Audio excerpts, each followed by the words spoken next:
At one time the natural system of racing, where the pigeons are mated and then flown whilst they are breeding or feeding youngsters, was the only system known. Belgium fanciers, however, discovered and developed what is today known as the widowhood system.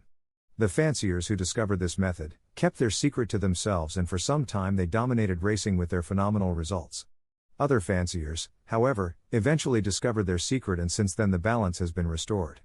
Everyone stood an equal chance once again, with success depending upon the quality of the pigeon and the knowledge, experience and management of the fancier. There are no secrets in pigeon racing.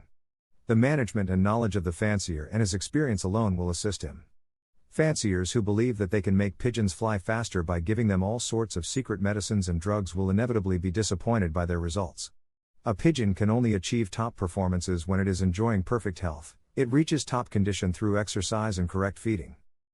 There are two aspects of a pigeon's condition that influence the end result obtained. In the first place, there is the physical condition of the pigeon, which will determine whether it can do the distance, at the pace allowed by prevailing weather conditions. In the second place, its performance will be influenced by its mental condition. This will be the motive urging it to do that extra bit which will bring it just that fraction ahead of the other pigeon, or make it try that bit harder, in overnight races, to reach home in the twilight when other pigeons have decided to call it a day and have perched for the night.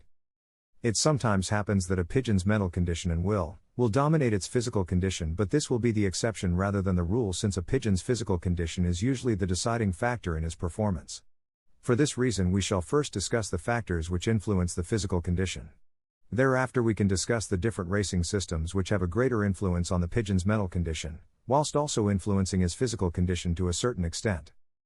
The physical condition of a pigeon is influenced by feeding and exercise in the first instance, and is further qualified by hormones working in its body tissues.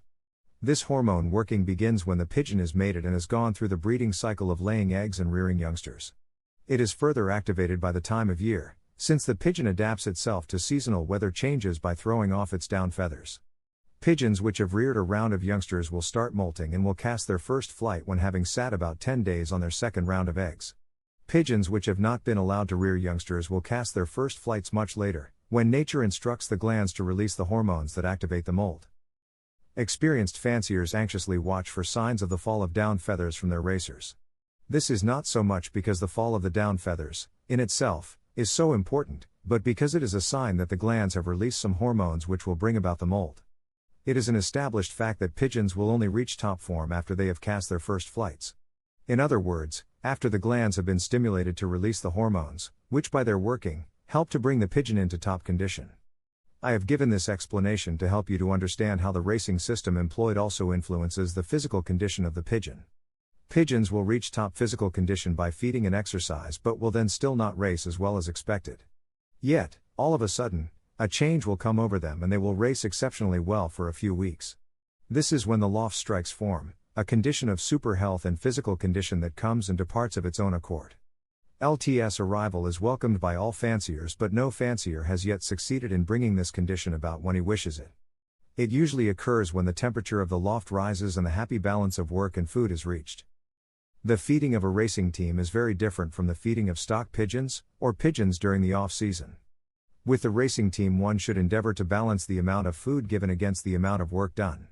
What I mean here is that you cannot expect your pigeons to work for 2 hours a day, give them 2 or 3 training tosses per week, race them every week and expect them to do all this on 1 ounce of food per pigeon per day.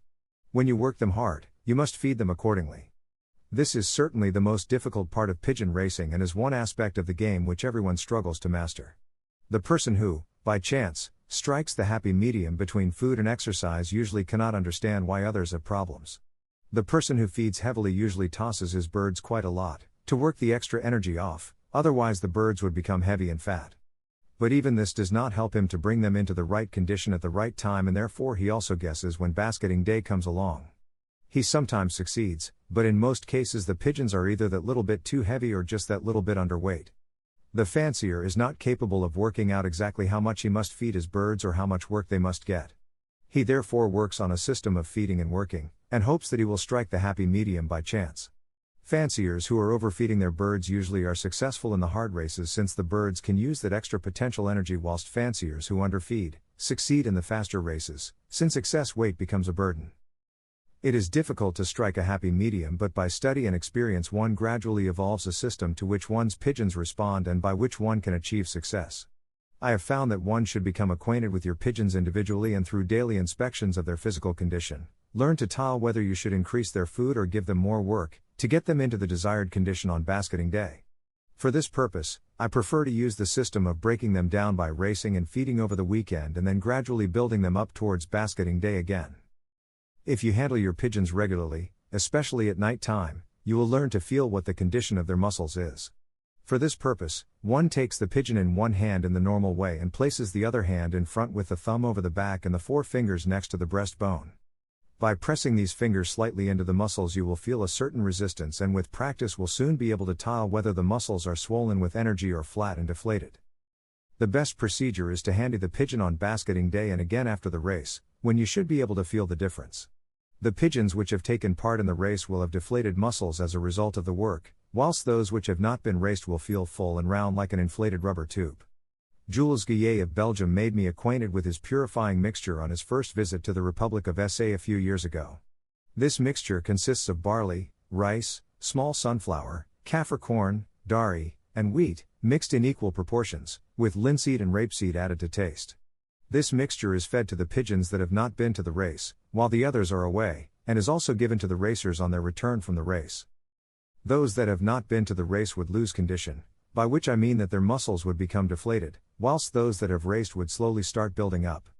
The pigeons are kept on this mixture for 2 or 3 days and the daily exercise is continued as from the evening after the day of the race. Depending on how hard the race was, you may cut down on the time they exercise. This mixture is called a purifying mixture, which is a direct naming after the work it does. It actually works as a purifier, so that the use of a purgative becomes absolutely unnecessary when this mixture is used. Keen observation will soon prove to you how beneficial the mixture really is, since your pigeons will almost immediately regain their pinkish flesh color, about a day or 2 after the race. Although they will appear to be very hungry when fed on this mixture, they will still exercise when let out, but not as vigorously as when fed on the usual racing mixture. The period which you keep them on this mixture depends entirely upon your working system, but I have learnt through experience that it is possible to calculate exactly how long you must feed your usual racing mixture to have the birds in approximately the same condition each basketing day. You will notice how quickly they built up again when fed on the usual racing mixture, and you will also note an improvement in the way they exercise as basketing day draws closer. By adjusting this feeding system to suit your own training methods, you will find that it is possible to reduce the amount of work given and still have your pigeons in the desired condition on the day of basketing. You will readily appreciate that you can, by these means, control the physical condition of your pigeons at will. Most fanciers are inclined to overwork their pigeons and fail to realize that pigeons sometimes need a rest in order to recover their strength. One must realize that the pigeon's body is not a machine, and that though some fanciers succeed in getting it to work like a machine, they can do so for only a limited period of time.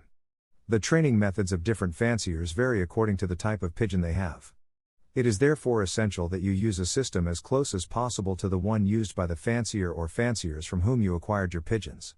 You will find it necessary to work your pigeons reasonably hard when you wish to race them successfully over the short distance races. However, they will need more rest when the long distance events come along. Furthermore, it will be necessary to adjust your feeding mixture accordingly. Pigeons will need more energy for the long distance races, and for this reason one should feed more maize when these races are flown. The usual racing mixture should contain at least 60% carbohydrates, but this percentage can be increased to 70% or even 80% when long distance races are flown. It is essential to learn to know each pigeon individually, since no two pigeons are alike and since the quality of pigeons varies so considerably. I mentioned earlier that each fancier is inclined to breed the type of pigeon which responds to his racing methods, but it is also true to say that each fancier has only a few pigeons of outstanding class in his loft.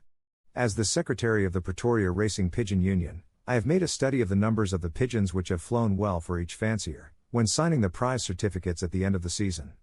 This has revealed that very few fanciers have many birds which have managed to get into the positions given by the union.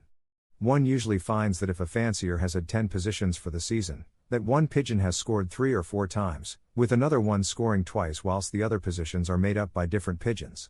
From this one may deduce that there are very few pigeons of outstanding quality about, or other pigeons would also have scored more often. If the quality of the pigeon is not the deciding factor, then why is it that one pigeon will succeed in scoring more than once, while other pigeons fail to do so?